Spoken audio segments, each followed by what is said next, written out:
আমিও নিয়ে নিলাম মিস্ট্রি বক্স, যেটা অনেক বড়। দেখুন তো মিস্ট্রি বক্সে কি কি আছে। একদিনের কেনাকাটা। হ্যালো বন্ধুরা, আসসালামু আলাইকুম।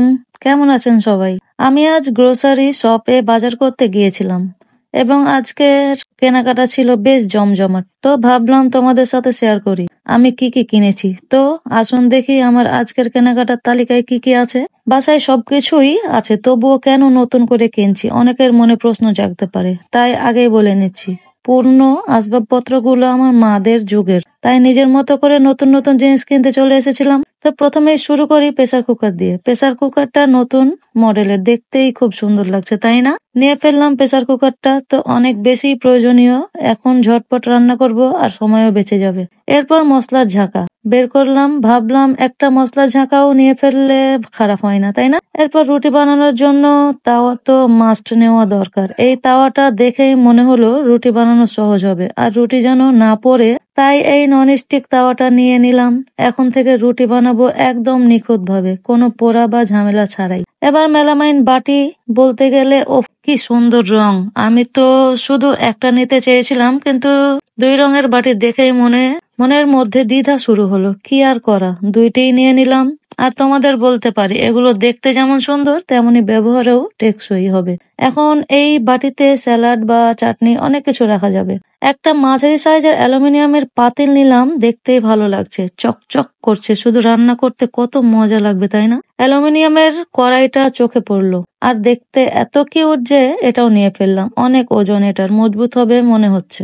এই হ্যান্ড গ্লোভস রান্নার সময় এমন এক উপহার যা আমার হাতকে বাঁচাবে। রান্নাঘরে কাজ করতে গেলে প্রায়ই হাতে গরম কিছু ধরা লাগে, আর তখন ভাবি ইস, একটা ভালো হ্যান্ড গ্লোভস থাকলে কি ভালো হতো। তাই এবার কিনে ফেললাম। তো এখন আর ভয়ের কিছুই নেই। এই চপিং বোর্ড না থাকলে সবজি কাটতে গিয়ে ঝামেলা লেগেই থাকে। এই চপিং বোর্ড সবজি কাটতে এত মজা, আর রান্না করার সময় পুরো টেবিলও থাকবে পরিপাটি। রান্নাঘরের বেস্ট ফ্রেন্ড।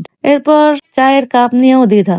এবার আসল মজার কাহিনী বলি। মগ কিনতে গিয়ে এমন দুই রকমের মডেল চোখে পড়লো, ভাবলাম কোনটা রেখে কোনটা নেব।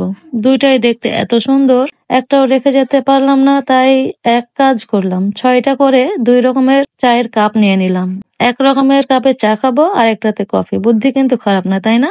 এবার আসি রান্নাঘরের জিনিসপত্রে। রান্নার সরঞ্জাম থেকে শুরু করে সবই একসাথে কিনে ফেললাম। প্লাস চাকু নিয়েছি, রান্নার বাকি সরঞ্জাম নিয়েছি, যাতে রান্নার সময় কোনো ঝামেলা না হয়। আর এই গ্রেটারটাও একদম টপ নচ। এবার চিজ গ্রেট করা হবে একদম সহজে, কাজও হবে মজাও হবে। এবার মগ নিলাম, সাথে ঢাকনাও। মগ নিতে গিয়েছিলাম 6টা, কিন্তু মগের ঢাকনা না নিলে কি চলে, ঢাকনাগুলোও নিলাম 6 পিস। মগে পানি ঢেলে ঢাকনা দিয়ে ঢেকে রাখা যাবে। আর ঢাকনা কেমন সুন্দর, পুরো মগের মতোই স্টাইলিশ। এবার আসি মেজারমেন্ট কাপের গল্পে। রান্না করতে গিয়ে সবকিছু ঠিকঠাক মাপার জন্য একটা দারুণ প্রয়োজনীয় জিনিস জানো, এক সেট মেজারমেন্ট কাপ নিলাম, যাতে আমার রান্না একদম পারফেক্ট হয়। প্লেট তো নিলাম 2টা, দুই রঙের, রান্না ঘরে কাজে লাগানোর জন্য। সুন্দর না? এবার কাঁচের মগটা দেখেই মনটা লাফ দিয়ে উঠলো। কাঁচের মগে চায়ের স্বাদ কিন্তু আলাদা। এই একটা কাপেই মগ নিয়েই নিজের জন্য একটা স্পেশাল মোমেন্ট বানাবো। সকালে 1 কাপ গরম চা, ইস কি যে শান্তি। এরপর আসি চাকুতে। সুন্দর ধারালো চাকু, চাকু কিচেনের রাজা। মজার কথা, কিন্তু সেও কিছু সময় পর রাজা হয়ে ওঠে যদি সঠিকভাবে ব্যবহার না করা হয়। তখন নিজের হাতটাও কেটে ফেলতে পারে, ঘ্যাচাং ঘ্যাচাং ঘ্যাচ স্টাইল হয়ে যাবে। দেখতেই পাচ্ছ আমি আরো একটি কড়াই নিয়ে নিয়েছিলাম। হ্যাঁ, একটাতে তো হবে না, তাই নিয়েছি আরো একটা কড়াই। 2 কড়াই থাকলে সুবিধা কি জানো, একটাই ভাজি করব আর একটাতে রান্না। একদম সময় বাঁচিয়ে মাল্টি টাস্কিং, মজা না? এতগুলো জিনিস আনপ্যাক করতে করতে এত বড় বক্স পুরো ফাঁকা হয়ে গেল।